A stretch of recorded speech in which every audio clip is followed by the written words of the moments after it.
O Senhor esteja convosco. Ele está no meio de nós. Proclamação do Evangelho de Jesus Cristo segundo Lucas.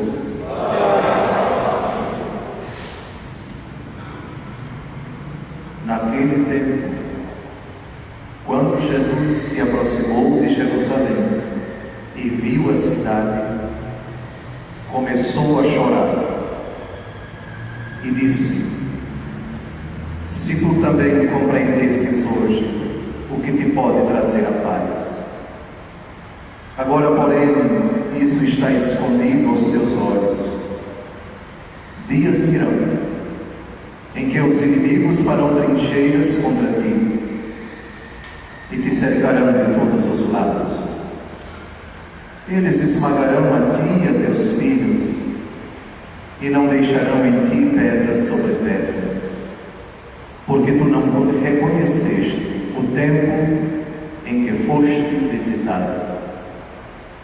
Palavra da salvação.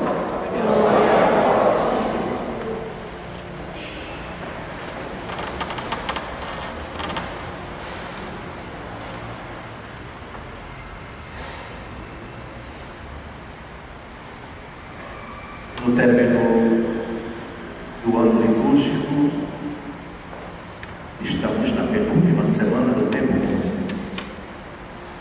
A última começará com a solenidade de Cristo Rei no próximo domingo, de sorte que de domingo que vem a 8 já começaremos um outro ano litúrgico com o primeiro domingo do Advento. E a Sagrada Liturgia da Igreja, à medida em que nós nos aproximamos do final do ano litúrgico, nos propõe para a reflexão o tema dos últimos acontecimentos da nossa existência pessoal aqui na Terra e dos últimos acontecimentos da humanidade tomada como um todo. Nós cremos que haverá o fim do mundo, o fim da nossa história pessoal e o fim da história da humanidade.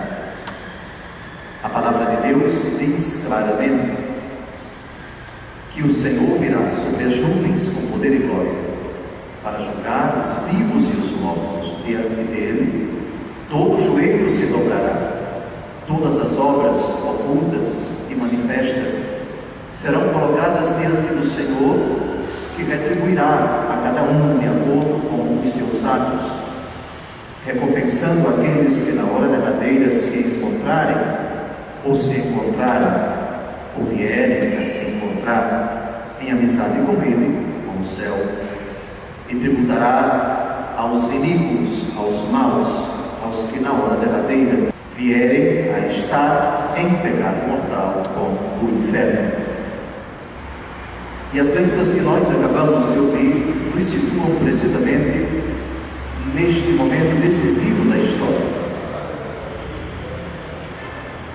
Na primeira leitura de hoje, extraída do Apocalipse de São João, temos o vidente experimentando mais um grande acontecimento dos muitos que ele contemplou na ilha de Patmos, no final do século I, num momento muito angustiante, mas ao mesmo tempo consolador para a igreja, a época em que a igreja sofria a sua segunda grande perseguição, dessa vez em proporções universais, isto é, em todo o Império Romano, no qual a igreja estava situada naquele período, 60 anos mais ou menos após a morte e ressurreição do nosso Senhor Jesus Cristo. E Jesus, no Evangelho que acabamos de ouvir, está a poucos dias de sua morte.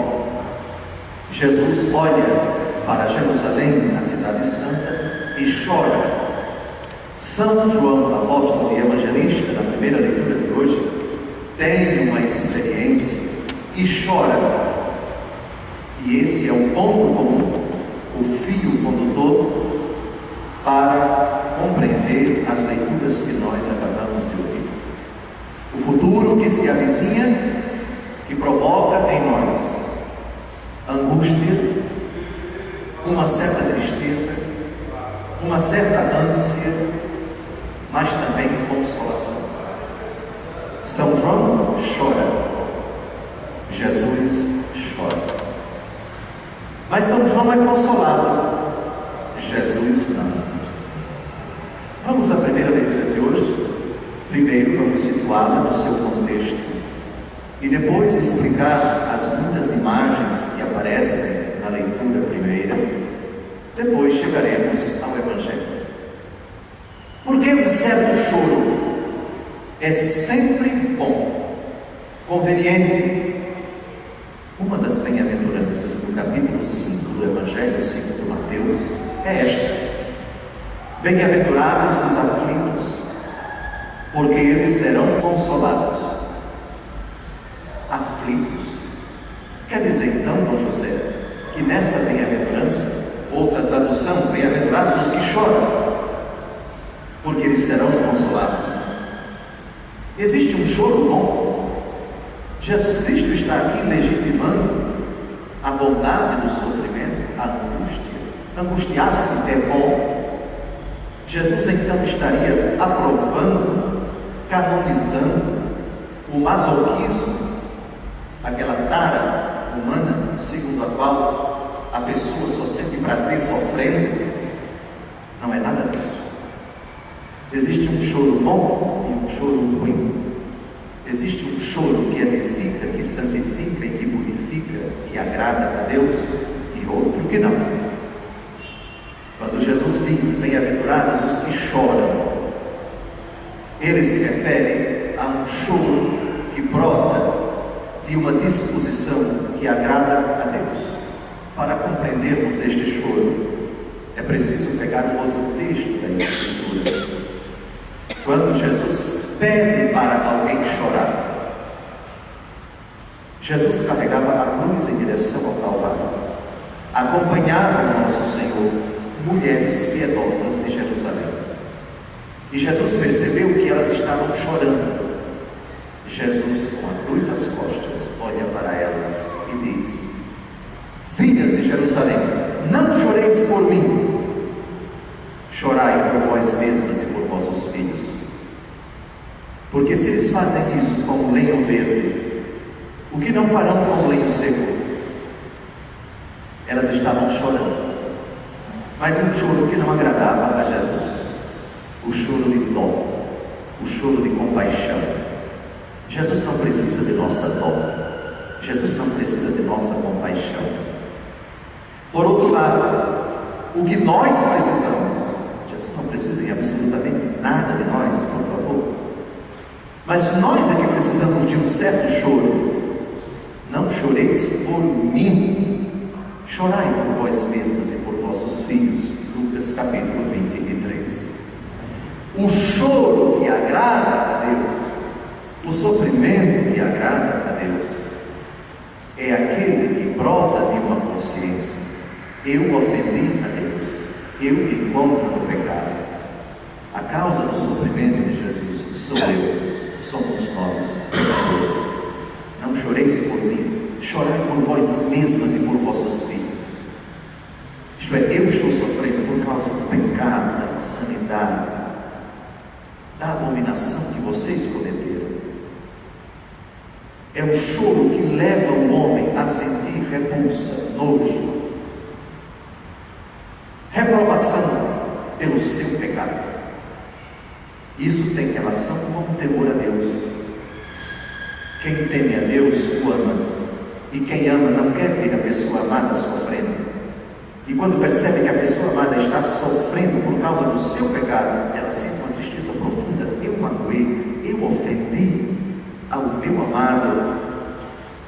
Essa dor nos leva ao arrependimento. Eu não quero mais pecar, eu não quero mais praticar isto, eu não quero mais dizer isto, eu não quero mais pensar nisto, eu não quero ter mais esta conduta, porque isso ofende ao meu Deus, porque isso causa sofrimento ao meu Salvador.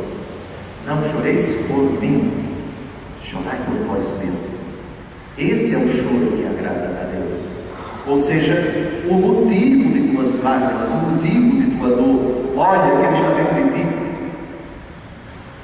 Quem conserva esta capacidade, essa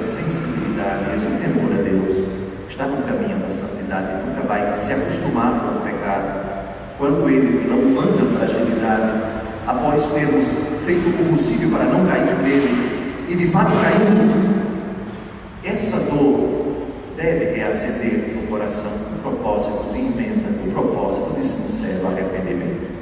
Pois bem, dito isso, entramos na primeira leitura de hoje. O apóstolo e evangelista, o vidente João, tem muitas visões no livro do Apocalipse, muitas experiências estáticas. Essa é uma delas. O capítulo 5, que é exatamente este da primeira leitura de hoje, está na linha de continuidade desta série de experiências estáticas, isto é, de êxtase que ele tem na ilha de Patmos. Ele contempla agora o desdobramento de uma série de acontecimentos, e agora o plano de Deus para os homens vai se revelar. Deus é mistério. Ninguém conhece a vontade de Deus, ninguém sabe os planos de Deus, seja para o nosso futuro, seja para o futuro dos outros, seja para o futuro da humanidade, seja para o futuro de toda a criação. Ocorre que esse futuro, muito deles, muito daquilo que vai acontecer, Deus se dignou revelar pelo seu Filho Jesus Cristo. Essa revelação que teve início lá no livro do Gênesis, capítulo 12, quando o Senhor se dirigiu a Abraão: deixa tua terra, tua casa, tua parentela, e vai para onde eu te indicar. Eu farei de ti o pai de uma grande nação, abençoarei os que te abençoarem, amaldiçoarei aqueles que te amaldiçoarem. Assim, Deus começa a revelar-se e revelar os seus planos a um povo, Israel. Essa revelação é paulatina. Demora cerca de 1800 anos, até que o Senhor diz para todos os homens, por meio da Virgem Maria: o meu plano para vocês era salvar vocês por meio do meu Filho, cuja personalidade, cuja existência permaneceu escondida de vocês até agora. Mas agora eu revelo. Eu, o Pai, eu, o Criador de todas as coisas, tenho um Filho que é Deus comigo. E além do meu Filho, tenho o Espírito meu e do meu Filho. Nós somos o único Deus que subsiste em 3 pessoas. Essa é a grande novidade, essa é a grande revelação de Deus na plenitude dos tempos.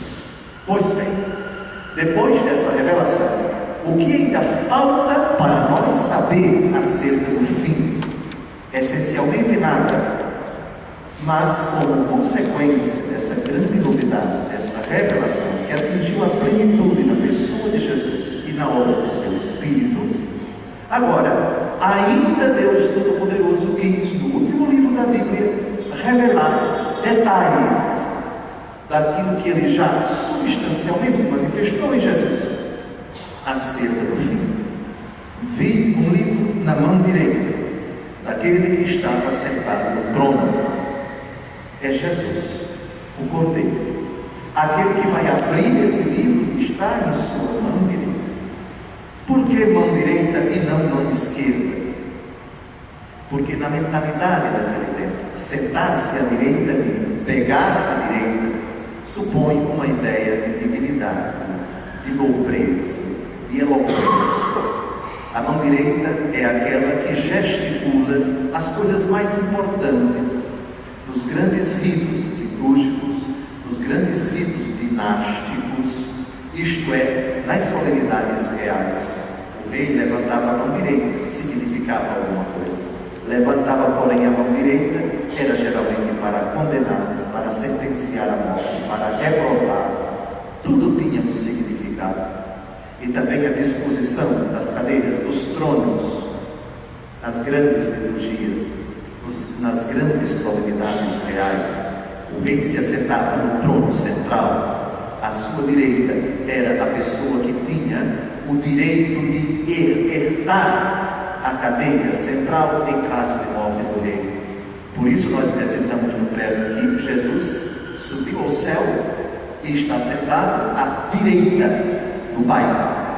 Uma imagem simbólica que evoca precisamente essa ideia. Ele é Deus como Pai, ele recebeu do Pai toda a autoridade, e ao subir ao céu, ele se colocou em pé de igualdade com o Pai. Pai. Portanto, recebeu todo o poder, toda a autoridade do Pai, em cuja posição e situação ele virá um dia para julgar os vivos e os mortos. Era um rolo escrito por dentro e por fora. Naquele tempo não havia papel desse formato. Havia o rolo de pergaminho. Podemos interpretar um livro escrito por dentro e por fora.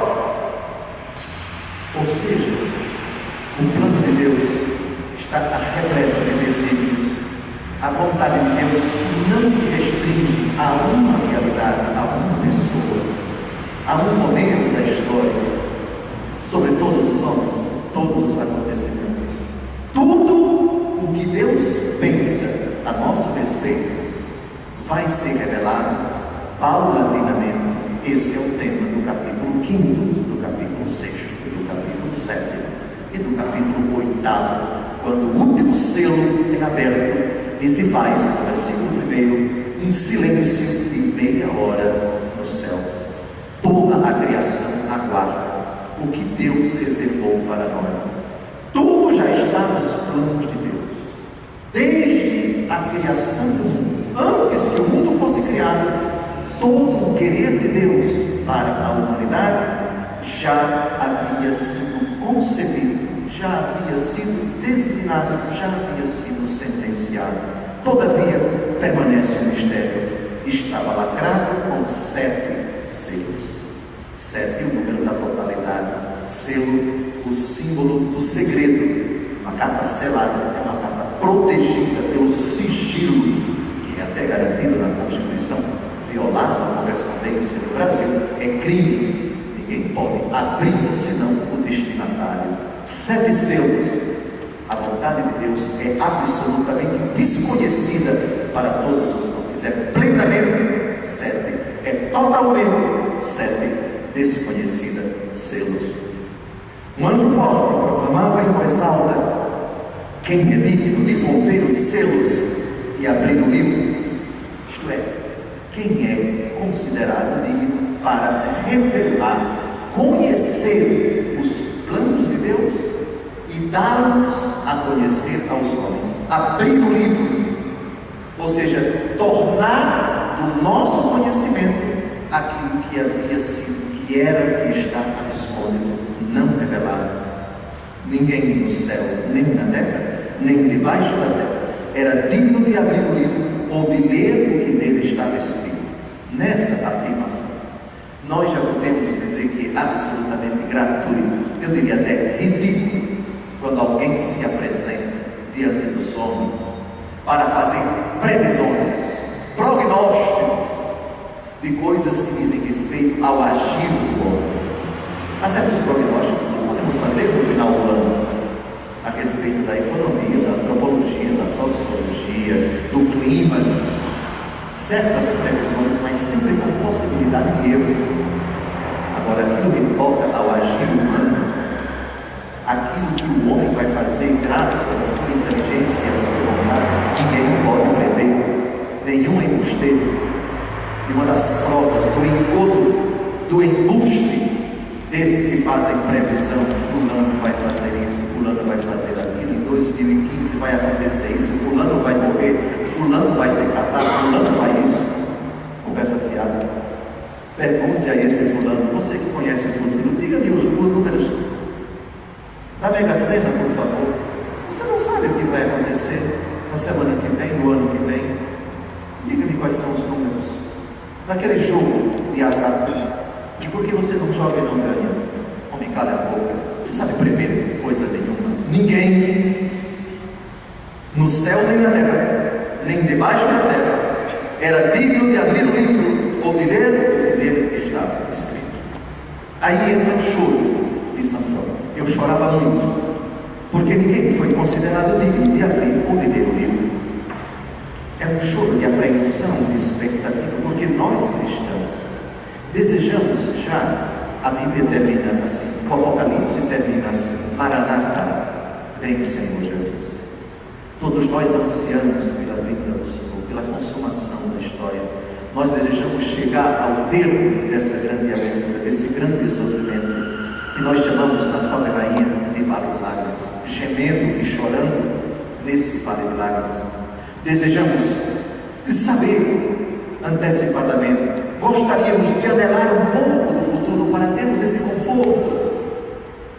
E o Senhor vai atender o nosso pedido, mas não da maneira como nós imaginamos.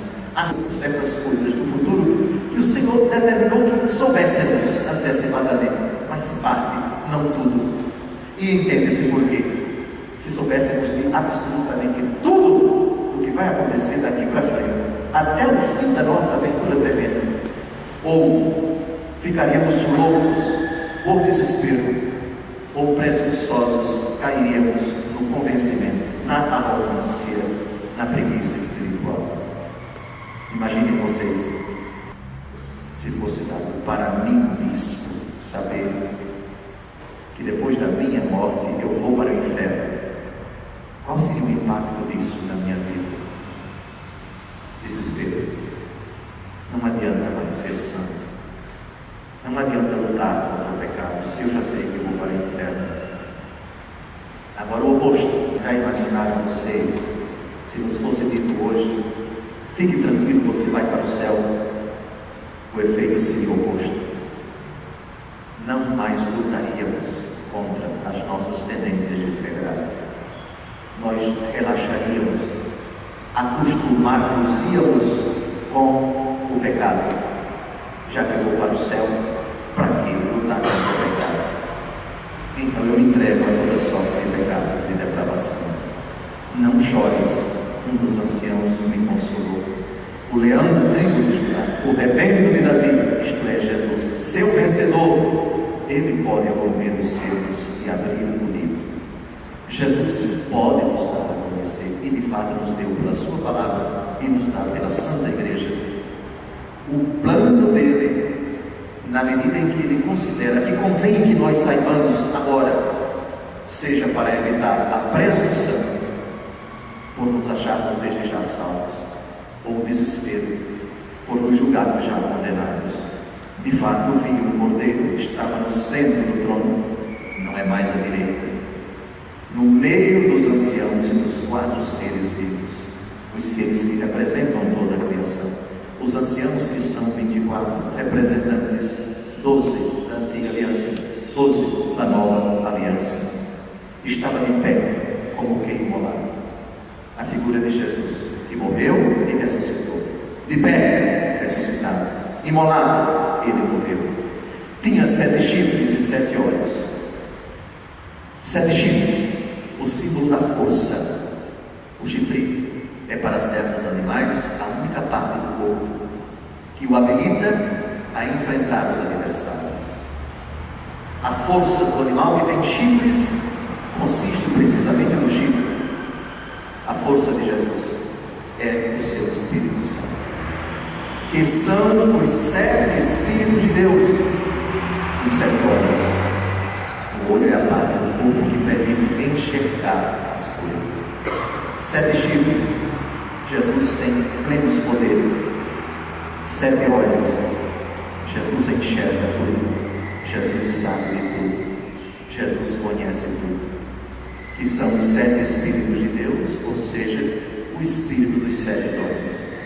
Jesus é forte, 7 chifres, e sabe de tudo, pelo seu Espírito que compreende tudo, que está presente em tudo, e que, pela sua força, cumpre a vontade do Pai, atuando na graça de Cristo no meio dos homens. O Cordeiro veio receber o livro.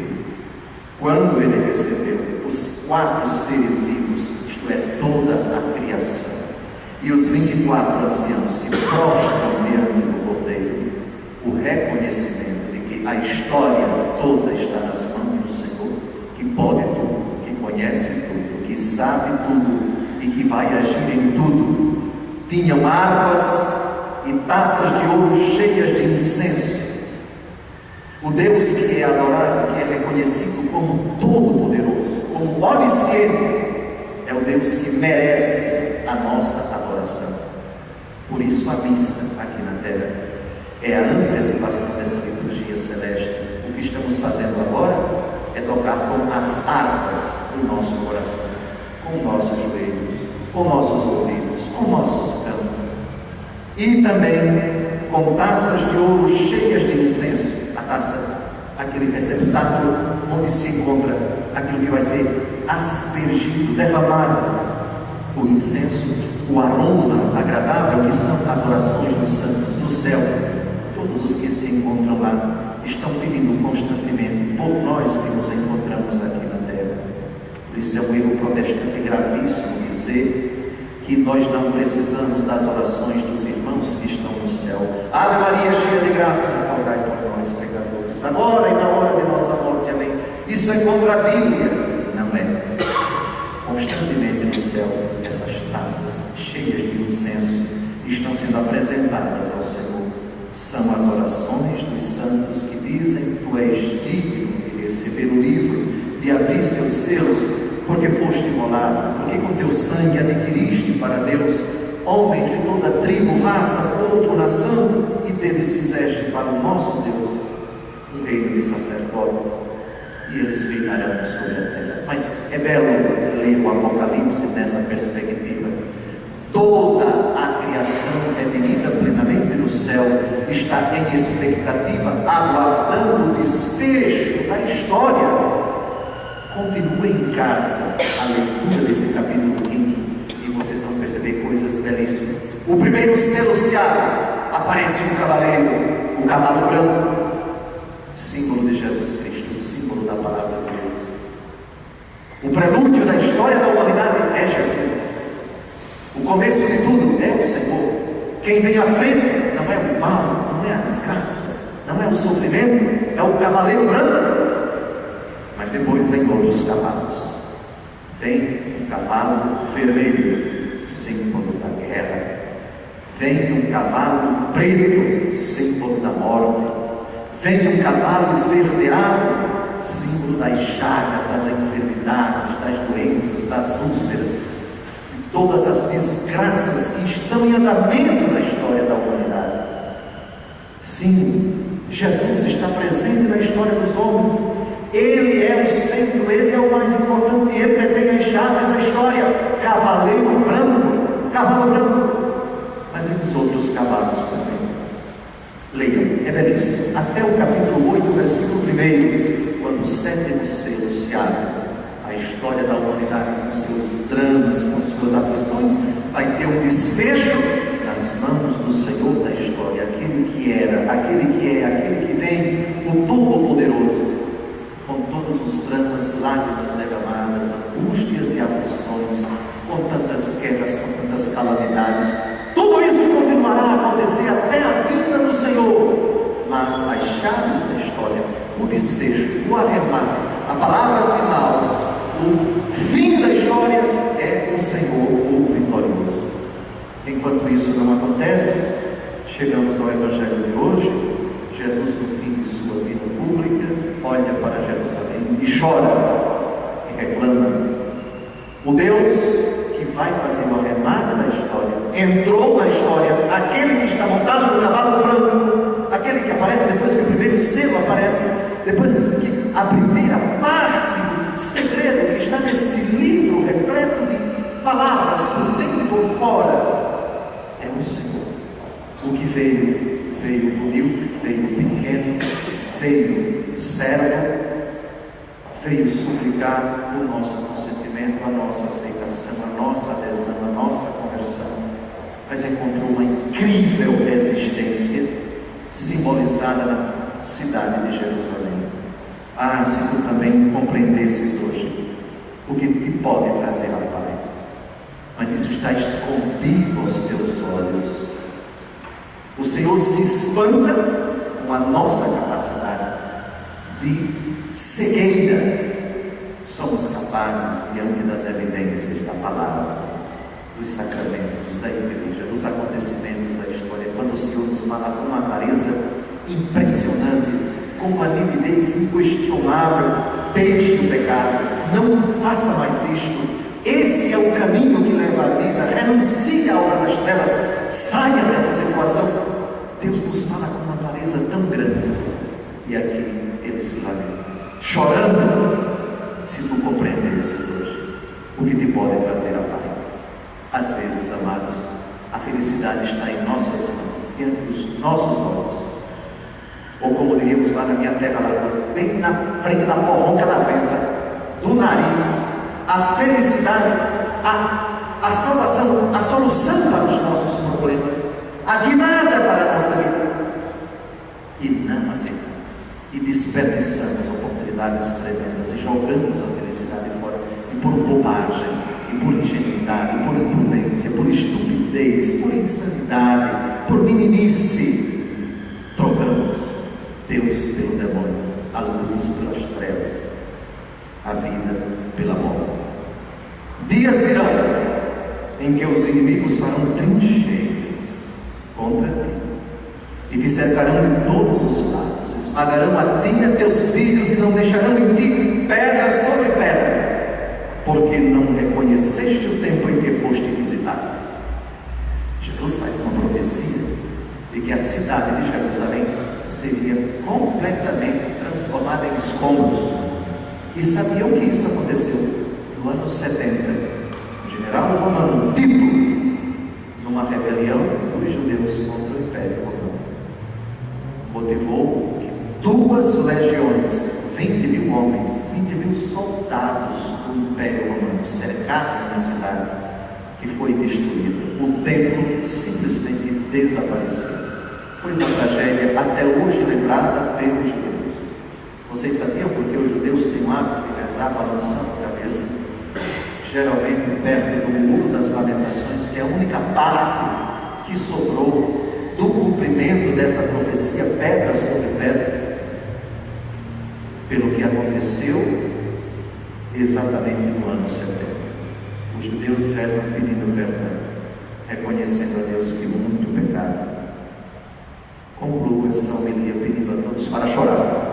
Chorar como Jesus chorou, chorar como São João chorou. Mas aquele choro bom, aquele aconselhado por Jesus às filhas de Jerusalém: não choreis por mim, chorai por vós mesmos e por vossos filhos. Assim fazendo, seremos consolados pelo Senhor.